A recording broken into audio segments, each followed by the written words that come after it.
Dictation start होगी 3 second में। Start. Start.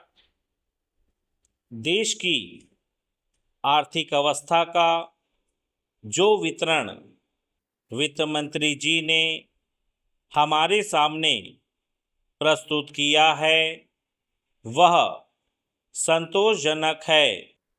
हम देश की आर्थिक अवस्था को मजबूत बनाने की दिशा में अग्रसर हो रहे हैं।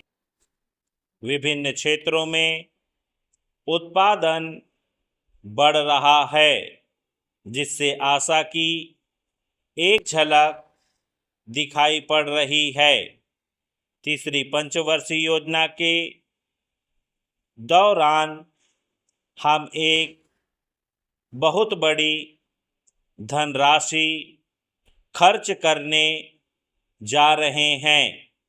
यह भी एक आशाप्रद बात है, लेकिन अध्यक्ष महोदय, पिछले साल भी मैंने वित्त मंत्री जी का ध्यान इस तरफ खींचा था और आज फिर खींचता हूँ कि देश की वर्तमान आर्थिक अवस्था का चित्र हमारे सामने रखने के साथ ही साथ उन्हें यह भी बतलाना चाहिए था कि इस देश के अंदर उत्पादन में जो वृद्धि हुई है वह समाज के किस अंग में, किस रूप में उपयोग में लाई गई है।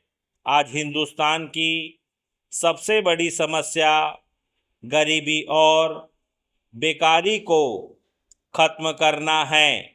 ये दोनों बीमारियां हमारे समाज के अंदर कैंसर की बीमारी की तरह से है। आज तक डॉक्टर यह नहीं सोच पाए कि कैंसर की बीमारी के लिए कौन सी दवा उपयुक्त है। उसी तरह वित्त मंत्री जी इस विधा के विशेषज्ञ होते हुए भी इस बीमारी की असल दवा हमें बतलाने में असमर्थ रहे।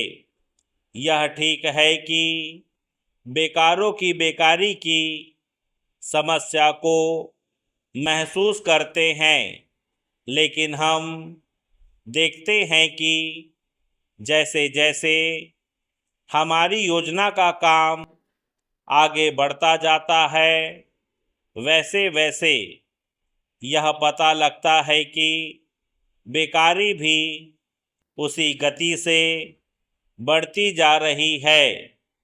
गरीबी का सवाल बेकारी की समस्या से जुड़ा हुआ है।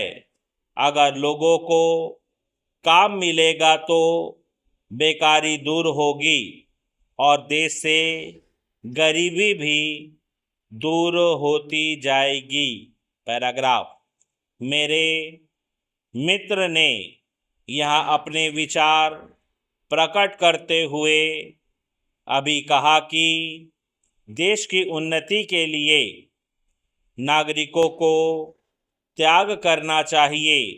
मैं इस बात को बहुत अच्छी तरह से महसूस करता हूँ और हमारे देश की जनता भी इसको पूरी तरह से जानती है कि बिना कष्ट उठाए पूंजी जमा नहीं हो सकती और बिना पूंजी के विकास नहीं हो सकता। परंतु सिर्फ इस सदन में खड़े होकर कह देने से पूंजी नहीं बढ़ सकती। जनता हर तरह से सहयोग करने को तैयार है, परंतु उसे रास्ता आपको दिखलाना चाहिए। आपको स्वयं कुछ त्याग करके जनता के सामने जाना चाहिए, तब आप विश्वास रखिए जनता हर तरह से आपकी मदद करने को तैयार रहेगी। इस डिक्टेशन की आउटलाइन आपको डिस्क्रिप्शन बॉक्स में मिल जाएगी।